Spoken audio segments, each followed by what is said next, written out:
Some claimed it echoed beneath the ground. Others insisted it came from the treetops. The rhythm surrounded them. Without warning, every campfire went out. Darkness swallowed everything. Men shouted names. No one answered correctly. Voices came from impossible directions.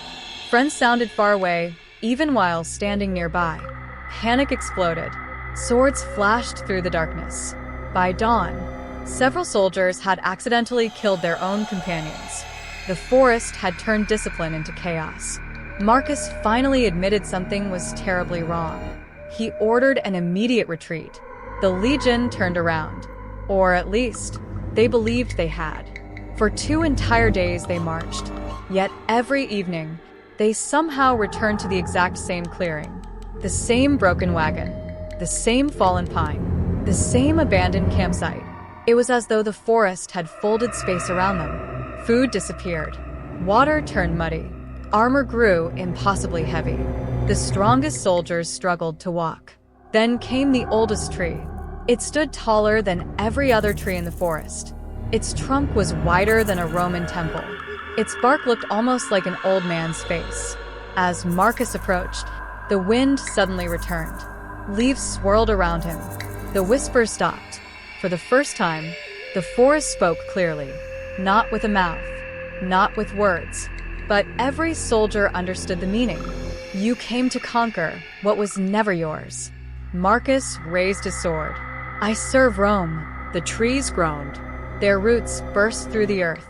Branches twisted like giant arms. The ground itself began to move.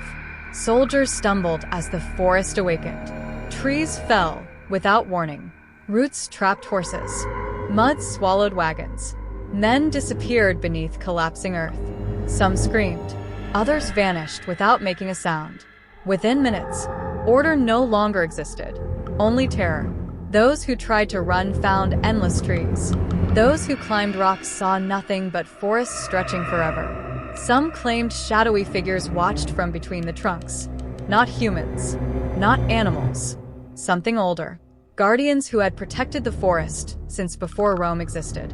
One by one, the Legion disappeared. Not defeated by swords. Not destroyed by armies. Simply gone. Weeks later, a handful of exhausted survivors staggered out of the forest.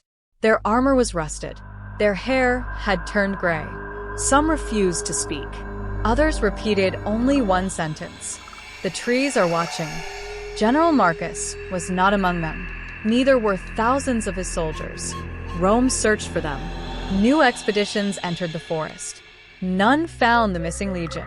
Only abandoned shields, broken standards, and strange footprints that vanished among ancient roots. Eventually, even Rome stopped looking. The empire simply recorded the army as lost. No explanation, no victory, only silence. Generations passed. The empire itself eventually crumbled into history. Yet the legend remained.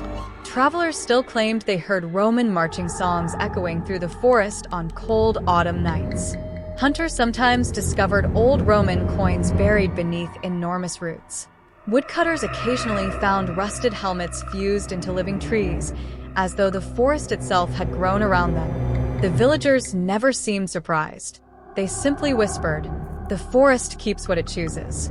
Whether the Legion truly vanished by supernatural forces, or whether the forest itself became the perfect weapon against an invading army, no one can say with certainty. But legends often hide a seed of truth. Sometimes that truth is not about monsters. Sometimes it is about pride. The Roman Empire believed every land could be conquered, every mountain crossed, every river bridged, every forest cleared. Yet somewhere in the deep wilderness of ancient Europe, there remained one place that answered not to emperors, not to armies, not even to history itself, only to the ancient laws of the earth. And perhaps, if you ever find yourself standing before a forest so quiet that even the birds refuse to sing, the wisest thing you can do is turn around, because some places were never meant to be conquered, and some legends are still waiting for their next traveler. If you enjoyed the story, please like the video, leave a comment below, and subscribe for more interesting stories like this. Thank you for watching, and I'll see you in the next